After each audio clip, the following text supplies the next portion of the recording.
Halo guys, assalamualaikum warahmatullahi wabarakatuh. Welcome back ke Lojeng Sumping di channel ASEP NFS.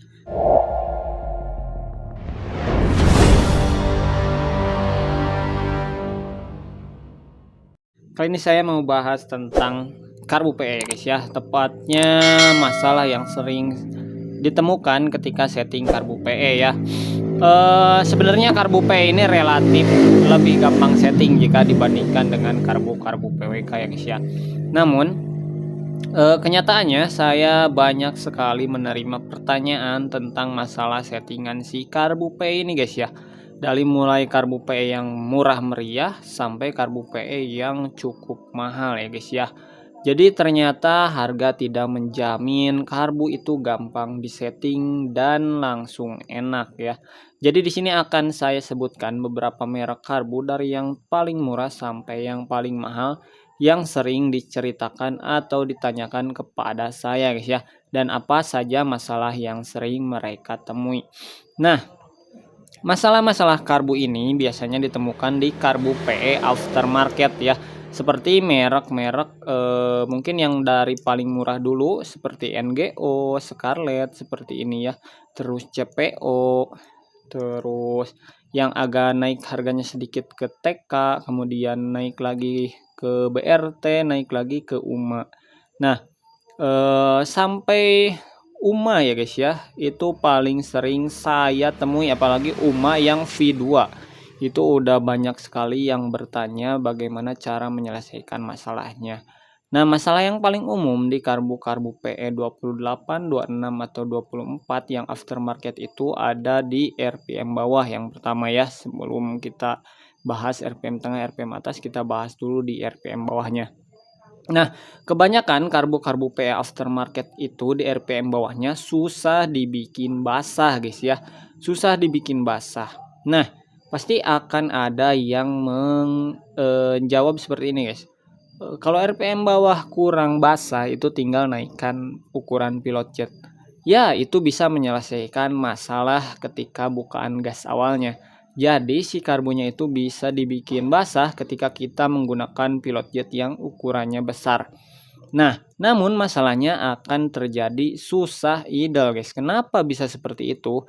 Karena pilot jet itu bukan dominan ya, bukan bekerja ketika bukaan gas awal sampai 1/3. Tapi pilot jet dominan bekerja ketika skep nutup ya. Ketika skep nutup, nah itu baru pilot jet dia bekerja dominan. Ini ya pilot jet. Nah, kalau kita menggunakan pilot jet ukuran di atas 40, itu rata-rata pasti RPM langsamnya itu naik turun, bahkan ada yang sangat susah sekali untuk mendapatkan idle-nya ya. Namun untuk RPM bawah sampai atas, bukaan gas 0 sampai bukaan gaspolnya itu biasanya nggak ada masalah. Nah, jadi itu menjadi dilema kebanyakan owner-owner karbu racing ya, karbu PE terutama. Nah, jadi solusi yang paling tepat itu seperti apa? Kebanyakan itu rata-rata tuner karbu yang hanya mendalami PJMJ ya. Kalau mendalami PJMJ bukan tuner karbu ya. Pokoknya mekanik itu kebanyakan fokus di PJMJ aja kalau nyeting. Padahal masalah yang terjadi itu penyebabnya bukan pilot jet ya. Untuk si RPM bawah itu. Namun yang sering saya jelaskan adalah tentang head nozzle ini guys ya. Head nozzle dengan jarumnya. Nah, kenapa head nozzle dengan jarum ini sangat menjadi suatu kunci settingan karbu PE ini gampang? Karena kalian bayangkan ya, head nozzle ini perannya dari bukaan gas awal sampai bukaan gaspol dia itu berperan dominan guys. Itu kenapa head nozzle dengan jarum ini harus sepasang dan harus cocok. Dan entah kenapa si karbu PE aftermarket seperti merek-merek yang saya sebutkan di awal tadi, itu rata-rata si jarum dengan head nozzle-nya itu entah kenapa enggak jodoh guys ya. Ukurannya kadang head nozzle-nya kekecilan, kadang head nozzle-nya kebesaran. Kadang ya kebanyakan sih karena ukurannya yang enggak cocok intinya. Jadi antara jarum dengan head nozzle-nya itu enggak cocok guys, enggak jodoh. Dan itu bikin orang-orang pusing setting karbu ya. Termasuk saya juga pernah mengalami guys. Waktu saya belajar setting karbu, saya mengalami apa yang kalian alami ya. Di karbu Moto One saya mengalami susah sekali membuat RPM bawahnya basah. terus di karbu PEBRT pernah, terus Scarlett udah pernah, CPU udah pernah, merek apa lagi ya, NGO udah pernah, sama kurang lebih permasalahannya sama, RPM bawah kurang susah dibikin basah. Namun hal itu tidak saya temui di karbu PE yang bukan aftermarket ya, seperti PE Thailand ini guys ya, yang kode A115 ini saya nggak menemukan gejala RPM bawah yang susah dibikin basah ya. Nah, masalahnya kalau karbu PE ini lain lagi. Kalau karbu aftermarket yang tadi saya sebutkan mereknya di awal itu kebanyakan RPM bawah susah dibikin basah. Nah, karbu PE yang Thailand atau yang KW-KW original itu rata-rata RPM bawahnya nggak ada masalah guys ya. Jadi pas pasang itu rata-rata RPM bawahnya itu gampang setting, idle, bukaan gas awal itu jarang ada masalah. Namun masalahnya terjadi di RPM tengah kalau untuk karbu PE Thailand atau karbu PE KW original atau bahkan yang originalnya ya. Kebanyakan seperti itu. Untuk RPM bawah idle itu nggak ada masalah, nyetingnya gampang banget guys ya, bener-bener gampang. Namun untuk RPM tengahnya itu pasti terjadi namanya berbet ya, apalagi kalau menggunakan knalpot standar. Nah, zaman dahulu kala saya selalu merekomendasikan mengganti jarumnya menggunakan GL Pro atau ya paling tidak JJH lah ya, set PWK. Itu adalah solusi zaman dahulu kala guys ya, saat saya benar-benar cari jalan paling mudah untuk nyeting karbu. Karena gak mau pusing, cara menghilangkan berbet di RPM tengah kan jelas ya. Berbet RPM tengah itu gara-gara si jarum bawaan PE-nya kayak gini guys. Nah, di sini sudah terjadi pengecilan. Berbeda dengan JJH di sebelah sininya itu dia belum mengecil. Jadi sudah pasti kalau ganti jarum JJH itu otomatis berbet RPM tengahnya bakal sembuh. Namun yang saya rasakan ternyata guys ya, jarum bawaan PE ini dengan si karbu PE-nya benar-benar adalah pasangan yang paling cocok. Jadi karbu PE ini benar-benar bisa mengeluarkan power yang sesungguhnya ketika menggunakan jarum J6ZG atau jarum bawaannya itu guys ya. Karena ketika saya pakai jarum JJH ketika saya pakai jarum JJH zaman dahulu kala itu saya menemukan fakta ya kebanyakan orang katakan ya, yaitu karbu PE harus selalu diurut, nggak bisa disentak-sentak. Itu ketika saya menggunakan jarum JJH atau jarum GL Pro ya. Namun setelah saya berhasil menaklukkan jarum J6ZG ini tanpa berbet, akhirnya saya menghapuskan mitos itu guys ya. Jadi karbu PE yang katanya nggak bisa disentak-sentak ketika kita misalnya track day di sirkuit, ternyata setelah saya berhasil menaklukkan jarum J6ZG untuk PE ini tanpa berebut tanpa ngok, hasilnya benar-benar mantap guys ya. Kalian mungkin yang belum pernah coba berpikir, apalagi user-user JJH set atau PWK set untuk si PE itu tetap akan memegang teguh prinsip kalian yang wah tetaplah enakan PWK set, enakan pakai jarum JJH plus head nozzle PWK plus nozzle PWK ya. Nah, kalian sekarang coba aja buktikan taklukkan si jarum J6ZG ini dengan head nozzle sakti ini ya guys ya. Atau jika kalian tidak mau mengeluarkan uang, kalian bisa bikin sendiri. Ukurannya udah pernah saya share ya. Itu ukuran head nozzle sakti. Kalau kalian gak mau repot, kalian tinggal beli head nozzle sakti ini guys ya. Head nozzle sakti ini ada dua versi, ada yang versi pendek kayak gini ya, tingginya ini kurang lebih mirip dengan bawaan si PE-nya. Ada yang versi lebih tingginya, itu tergantung spek mesin kalian. Kalau spek mesin kalian spek mesin cc gede atau sudah tune up bore up, saya pasti kasih yang pendek kayak gini atau yang versi coak.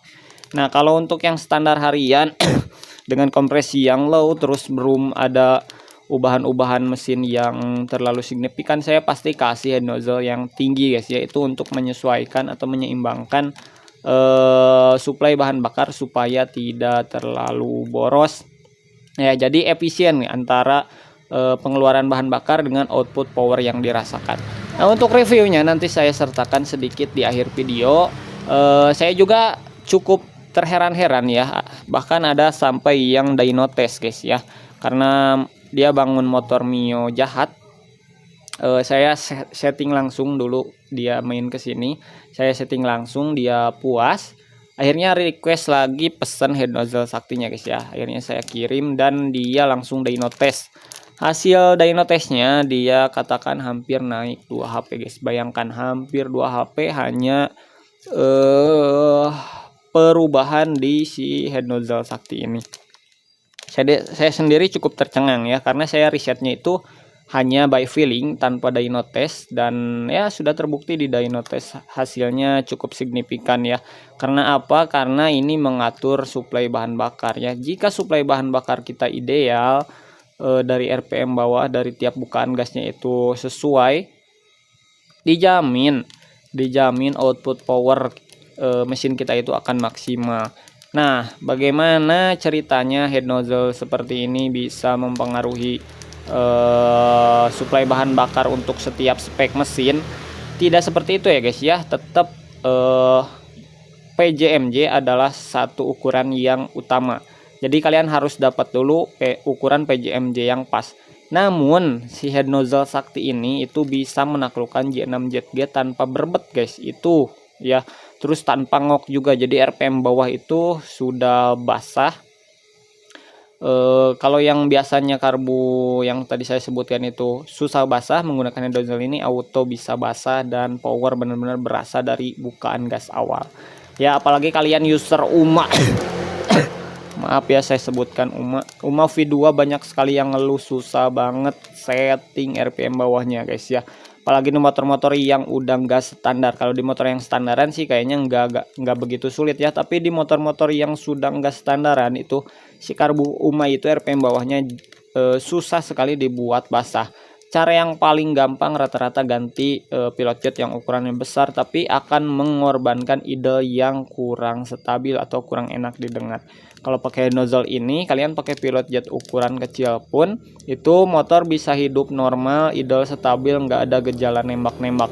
Aneh bin ajaib, tapi saya sudah buktikan di berapa puluh karbu PE ya, entahlah saya lupa, dan berbagai merek. Dari karbu yang cuma 80 ribuan sampai karbu UMA V2 itu yang harganya 700 ribu ke atas, itu semua enak pakai nozzle sakti ini ya. Kalian yang kepo bisa DM Instagram Asep NFS. Link di deskripsi lah. Kalau udah fix mau beli nanti bisa lanjut WA. Ya, sekian video kali ini. Mohon maaf nggak ada video setting-setting karena saya bikin videonya malam-malam dan ngedadak juga. Ini di sela-sela kesibukan saya bikin head nozzle ini ya. Jadi pesanan head nozzle ini sudah banyak banget guys ya. Udah lintas pulau, udah ke Sumatera, udah mau ke Kalimantan besok. Jadi udah banyak banget yang order. Karena apa?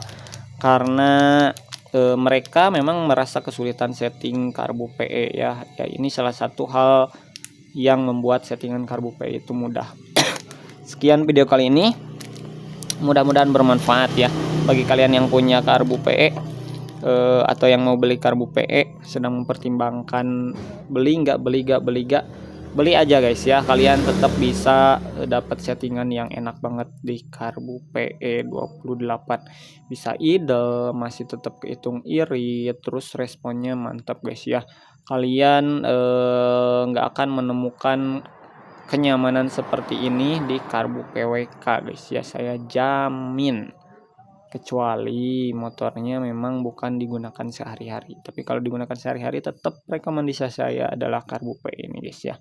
Sampai ketemu di video selanjutnya. Yang belum subscribe jangan lupa subscribe. Yang mau bertanya silahkan bertanya di kolom komentar.